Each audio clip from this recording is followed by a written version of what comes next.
The dawn broke soft over Oahu, casting amber light across the still waters of the harbor. American sailors stirred aboard the battleships, their morning routines as predictable as the tide. Coffee brewed in galleys, boots echoed on steel decks. In the distance, the mountains stood dark against the brightening sky.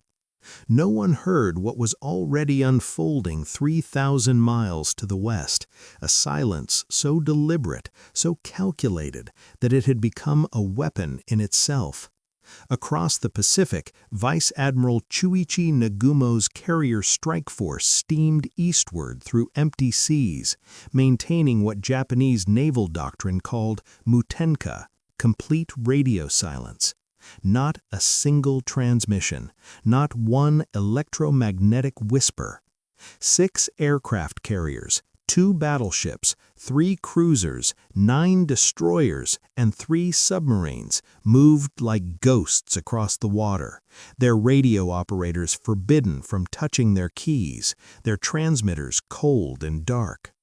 The silence was supposed to be impenetrable. It was supposed to guarantee surprise. But silence, the Japanese would learn, could be as revealing as any scream.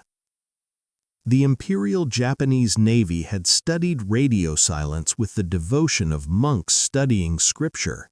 They understood that modern navies betrayed themselves through the invisible web of wireless communications, call signs, frequency patterns, transmission volumes that could be tracked, plotted, mapped. Any fleet that spoke revealed its position. So the Kido Butai would not speak. Officers received written orders sealed in envelopes. Destroyers communicated through signal flags and blinker lights. Admiral Nagumo himself remained incommunicado with Tokyo, accepting that once his force departed Hitokapu Bay on November 26th, he sailed beyond the reach of coordination, into a void where only silence and momentum mattered. Japanese planners believed this discipline would render them invisible. What they could not imagine, what their entire strategic framework could not accommodate, was that the Americans had already been reading their mail for over a year. The story of how the United States broke into the soul of Japanese naval communications did not begin with Pearl Harbor. It began in the cramped offices of the Navy's Cryptanalysis Section, Station Hypo in Hawaii, and OP-20G in Washington, where a peculiar breed of warrior waged war with pencils, worksheets, and the abstract violence of mathematics. Lieutenant Commander Joseph Rochefort, a gaunt, chain-smoking officer who worked in a basement vault wearing a smoking jacket and slippers, led a team of linguists, mathematicians, and radio operators who had been attacking Japanese naval codes since the 1920s. They called the primary Japanese fleet code JN-25, a designation that concealed years of painstaking cryptographic archaeology. JN-25 was a super-enciphered code system, meaning that already encoded messages received an additional layer of numerical encryption. Japanese communications officers would select 5-digit code groups from a codebook of roughly 45,000 entries, then add random 5-digit numbers from cipher tables to produce the transmitted message. Without the codebooks and cipher tables, the messages appeared as meaningless numerical sequences, impenetrable, absolute.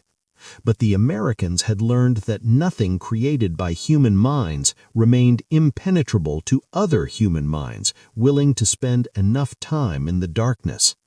Throughout 1940 and 1941, Rochefort's team at Station Hypo worked in shifts around the clock, monitoring every Japanese transmission their radio operators could capture, building vast card indexes of code groups, tracking patterns, frequencies, repetitions. They could not read every message. By December 1941, they had recovered perhaps 15% of JN-25's code groups, but they could read enough. enough to identify call signs, enough to track which vessels communicated with which shore stations, enough to construct what they called a fingerprint of the Japanese fleet through the unique characteristics of each radio operator's Morse code keying, his fist. Even in silence, even when transmitters stayed cold, the pattern of silence itself spoke volumes to those trained to listen. When Admiral Nagumo's carriers went silent in late November, the sudden absence of their familiar radio signatures created a hole in the electromagnetic landscape as conspicuous as a missing tooth. Japanese naval officers believed their codes remained inviolate. This belief rested on several foundations, each one a miscalculation. First, they trusted in the mathematical complexity of super-encipherment, assuming Western minds lacked the patience and discipline for cryptographic work. Second, they changed their cipher tables regularly, every few months, which meant that even if enemies had begun recovering code groups, the shifting cipher layer would reset their progress. Third, they practiced rigid communication security, restricting knowledge of codebooks to authorized officers, destroying compromised materials, investigating any hint of security breaches. But their confidence blinded them to a fundamental truth. The Americans were not trying to break Japanese codes through theft or espionage. They were breaking them through industrial-scale intellectual labor, through the unglamorous accumulation of thousands of intercepted messages, through statistical analysis and pattern recognition, and the kind of obsessive attention to detail that democracies, with their educated populations and technological optimism, could mobilize better than any authoritarian state. The Japanese expected enemies who played by aristocratic rules, who sought dramatic intelligence coups. They got accountants with PhDs in mathematics who treated cryptography as a manufacturing problem. The strategic implications became clear in stages. Throughout the summer and fall of 1941, as Japanese and American diplomats negotiated in Washington, while both nations prepared for war, American intelligence monitored the shifting patterns of Japanese naval communications. They tracked the concentration of carriers and cruisers. They noted the increased message traffic between combined fleet headquarters and forward bases. They observed training exercises that simulated torpedo attacks in shallow waters, exercises whose details reached Washington through the patient reconstruction of encrypted messages. Admiral Husband Kimmel, commander of the Pacific Fleet at Pearl Harbor, received intelligence summaries warning of unusually intense Japanese naval activity, of possible movements south towards Southeast Asia or east towards American territories. But the intelligence was fragmentary, hedged with caveats, subject to multiple interpretations. The cryptographers could read pieces of messages, but pieces of messages told partial stories, and the Japanese, for all their security lapses, still understood operational security well enough to avoid explicitly stating, "We will attack Pearl Harbor on December 7th" in any radio transmission. The attack plan existed in sealed orders carried by officers aboard ships that had gone silent. When Nagumo's strike force departed the Kuril Islands on November 26th, they believed the ocean itself would hide them. The northern route toward Hawaii passed through one of the emptiest reaches of the Pacific, cold waters where merchant traffic was rare, where the winter weather kept even fishing vessels in port. Japanese meteorologists had forecast heavy clouds and storms, natural camouflage for the carriers. The fleet maintained complete radio silence, not even acknowledging messages from Tokyo. Destroyers enforced rigid blackout discipline after dark. Lookouts scanned the horizon for the smoke of any vessel that might report them. For 12 days, Vice Admiral Nagumo threaded his force across 3,000 miles of ocean without being seen, without being heard, without leaving any trace except the wake that dissolved behind his ships. By every conventional measure, the approach succeeded. When the first Japanese aircraft took off from their carriers on the morning of December 7th, the Americans at Pearl Harbor were indeed surprised, their battleships anchored in neat rows, their aircraft parked wingtip to wingtip, their anti-aircraft ammunition locked in magazines. The silence had worked. But silence, American cryptographers understood, was not the same as invisibility. Throughout late November, Station Hypo and OP-20G tracked what they called the missing carriers. Japanese radio operators at shore stations continued transmitting messages to Carrier Division 1 and Carrier Division 2, using the carriers' call signs, expecting responses that never came. The absence of acknowledgement was itself intelligence. Then, stranger still, Japanese shore stations began transmitting what appeared to be dummy traffic, routine administrative messages on frequencies previously used by the carriers, as if to simulate normal communications patterns. To Rochefort's team, this deception was transparent. Real carriers would respond, would acknowledge orders, would generate the organic back and forth of operational communications. The fake traffic had the sterile quality of a stage performance. Something was being hidden, and the effort to hide it was obvious. On December 1st, intelligence summaries noted almost a complete blank on carriers. By December 6th, the day before the attack, American intelligence knew that the core of the Japanese carrier force had vanished from the radio networks, that their location was unknown, that their silence suggested operational movement rather than routine exercises. But knowing that something was happening was not the same as knowing what or where. The attack on Pearl Harbor lasted less than 2 hours. When it ended, 8 American battleships had been sunk or damaged, over 2,400 Americans were dead, and the Japanese strike force withdrew into the vastness of the Pacific, their radio silence continuing as they steamed back toward home waters. The tactical surprise had been complete, but the strategic surprise, the fundamental assumption that America could be shocked into accepting Japanese dominance of the Pacific, was already crumbling. Because the United States, in the smoke and chaos of December 7th, learned something the Japanese had not intended to teach, that American cryptographic efforts had been on the right track, that JN-25 was vulnerable, and that the war ahead would be won not just by carriers and aircraft, but by the invisible warriors who read the enemy's thoughts before the enemy knew they had been overheard. In the months following Pearl Harbor, American cryptographers doubled and tripled their efforts. What had been a small, specialized operation became an industrial program. Station Hypo expanded from 12 analysts to over 100. Ishimo B machines were brought in to process intercepted messages. More listening posts were established across the Pacific. The Navy recruited linguists, mathematicians, amateur radio operators, chess players, anyone whose mind bent naturally toward patterns and puzzles. Lieutenant Commander Rochefort pushed his teams harder, working 20-hour days, sleeping on a cot in his basement office, subsisting on coffee and sandwiches while his analysts built vast cross-indexes of code groups and probable meanings. They developed techniques for extracting meaning from partially decrypted messages, for guessing the content of encrypted sections based on context and standard Japanese military phraseology.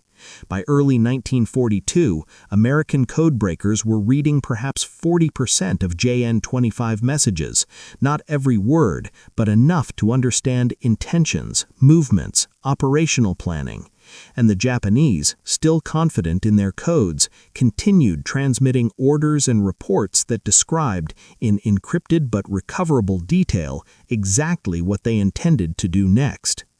The Japanese command fleet, meanwhile, continued to rely on radio silence for major operations while using encrypted radio transmissions for routine coordination. This mixed approach created a fatal vulnerability.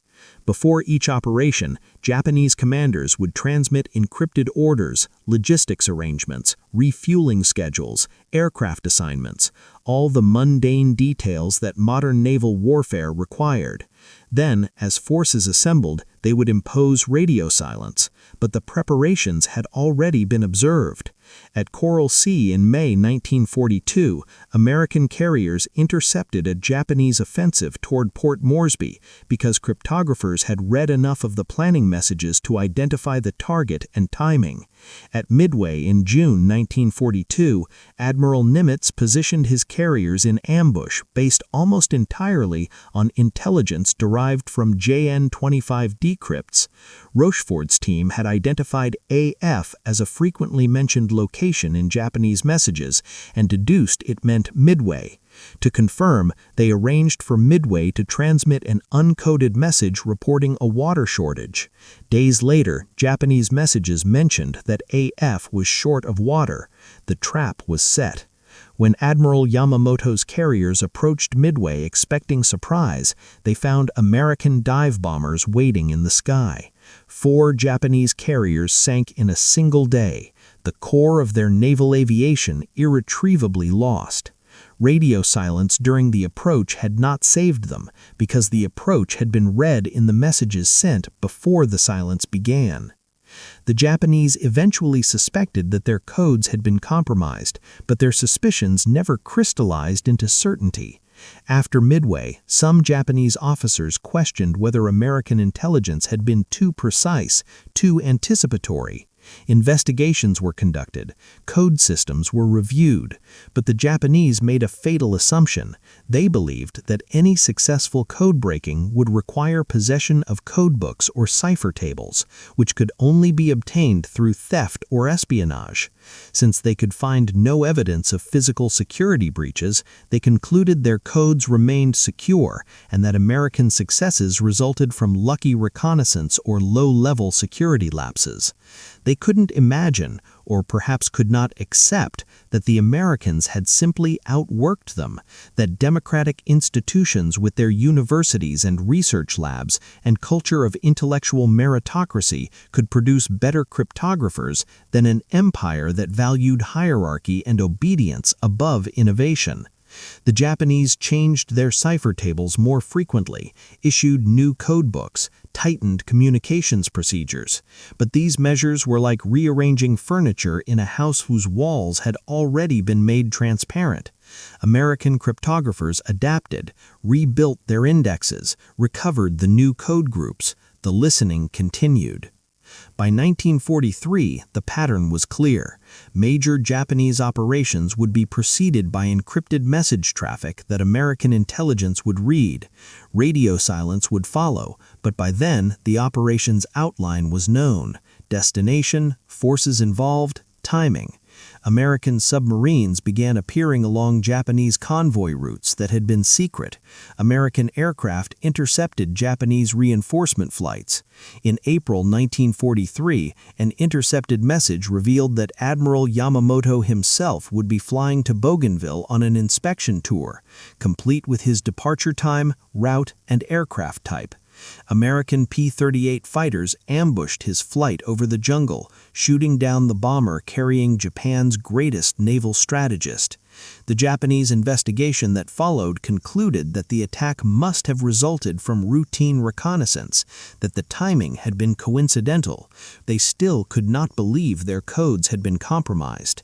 To accept that would mean accepting that the war was being fought blind, that every order transmitted was an order shared with the enemy, that the silence they trusted was only silence in their own ears, while the Americans heard everything. There was a deeper irony that Japanese commanders never fully grasped. Their doctrine of radio silence, born from a correct understanding that radio transmissions revealed location and intention, assumed that silence was an absolute defense. But modern warfare required coordination, logistics, preparation. Fleets could not simply materialize at distant objectives. They needed fuel, ammunition, repair facilities, air support, intelligence. All of this required communication, and all communication left traces. The Japanese tried to thread an impossible needle, maintaining enough radio contact to conduct complex operations while hiding their intentions through selective silence. But the Americans had learned to read the pattern of the communications, not just their content. When certain units went silent while others transmitted furiously, when logistics messages increased in volume, when weather reports were requested for specific regions, all of this told a story to analysts who understood the grammar of naval operations. The silence itself became a kind of signal, a negative space whose outline revealed the hidden shape of Japanese intentions. American sailors and Marines fighting across the Pacific never knew the invisible advantage they possessed. They fought and died on jungle islands, in night surface actions, in the grinding attrition of the island-hopping campaign. But behind every American victory was an intelligence edge that accumulated over months and years. Ambushes that were not accidental, carrier forces that appeared at decisive moments, submarines that found convoys in empty ocean. The Japanese fought with courage and tactical skill, but they fought an enemy who had read the script, who knew the next act before the curtain rose. And still the Japanese transmitted, still they relied on JN-25 and its successors, still they trusted that mathematics and discipline had secured their communications. In wardrooms aboard Japanese carriers, officers discussed operations they believed were secret, unaware that in a basement in Hawaii, a man in a smoking jacket and slippers was reading their words on a worksheet, translating their intentions into English, forwarding summaries to Admiral Nimitz that began with the clinical phrase, "Ultra-intelligence indicates." By 1944, as American forces closed on the Philippines and Japan itself, Japanese cryptographers had developed new code systems, more complex, with larger code books and more frequent cipher changes. But the underlying vulnerability remained. Any code created by humans could be broken by humans with sufficient motivation and resources. And the United States, with its industrial base and educated population, could assign thousands of people to cryptographic work, could build specialized computing machines, could establish redundant decryption centers that cross-checked each other's work. Japan, its economy straining under wartime demands, its military culture suspicious of intellectuals, could not match this scale. Japanese cryptographers were skilled, but they were few, working in isolation without the resources or institutional support that American codebreakers took for granted. The war of radios and ciphers was as asymmetric as the war of industrial production, Japan fighting with craftsmanship, America with factories. The final irony came in the war's last months. As the Japanese home islands braced for invasion, as kamikaze aircraft and suicide boats prepared for the decisive battle, American intelligence tracked the defensive preparations through intercepted messages. They knew where reserves were positioned, where airfields had been expanded, where coastal defenses had been strengthened. Japanese commanders, still believing their communications were secure, transmitted detailed reports of their readiness, their resource shortages, their morale problems. These reports reached Washington, where strategists weighed the cost of invasion against the alternative of continued blockade and bombing. Some historians would argue that ultra-intelligence, the designation for information derived from broken enemy codes, contributed to the decision to use atomic weapons by revealing both the strength of Japanese defenses and the regime's determination to fight to national annihilation. Whether this is true remains debated. What is certain is that when the war ended, when Japanese officers surrendered and began to learn what the Americans had known, the revelation was almost incomprehensible. Their silence had been heard. Their secrets had been read. The war they thought they had been fighting had been a different war entirely. In the decades after 1945, as classified files were slowly declassified, the full scope of Allied cryptographic success became public. The story of Enigma in Europe, of Purple and JN-25 in the Pacific, of thousands of analysts who had waged silent war against enemy ciphers. Japanese veterans learned that operations they remembered as triumphs of stealth and planning had been anticipated, that battles they believed had been lost through bad luck or tactical errors had been lost because the enemy knew where and when they would strike. Some Japanese cryptographers, interviewed years later, expressed not shame, but a kind of professional befuddlement. How had it been done? How had their careful system, their disciplined procedures been unraveled? The answer was banal in its simplicity: hard work, mathematical rigor, industrial-scale effort. There was nothing romantic about it, nothing that fit traditional narratives of warrior virtue or inspired improvisation. It was bureaucratic, methodical, relentless. It was exactly the kind of warfare that democracies, for all their apparent chaos and inefficiency, excelled at when fully mobilized. The submarine that tracked the convoy, the fighter that appeared at the perfect moment, the carrier that steamed toward the enemy's undefended flank, all of these carried with them the invisible weight of cryptographic advantage. Japanese sailors scanning empty horizons believed in the ocean's vastness, in the possibility of surprise, in the protection of silence. But they sailed through waters where silence became transparent, where every intention had been overheard, where the enemy they imagined, reactive, surprised, vulnerable, had been replaced by an enemy who saw moves ahead, who planned counters before attacks were launched. This was the true shock of American technological and organizational power, not just more ships or more aircraft, but the ability to industrialize thought itself, to turn intelligence analysis into a production line that consumed intercepted messages and produced actionable predictions with assembly line efficiency. Today, in the museums where JN-25 codebooks are displayed behind glass, where Rochefort's worksheets are preserved as historical artifacts, visitors often miss the deeper lesson.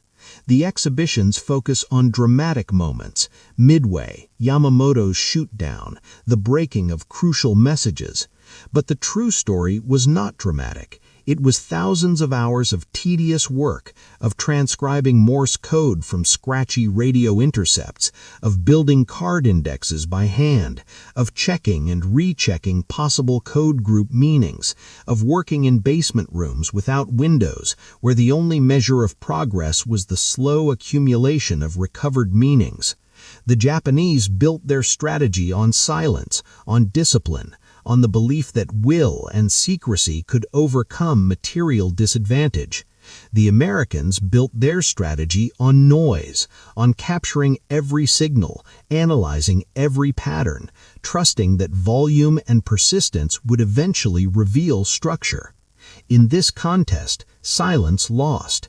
Not because it was abandoned or betrayed, but because the other side learned to hear what silence was hiding, to read the shape of absence, to understand that in modern war, nothing remained hidden from an enemy willing to work hard enough to find it. The radio operators aboard Nagumo's carriers steaming toward Pearl Harbor in enforced silence could not have known that their discipline was already obsolete.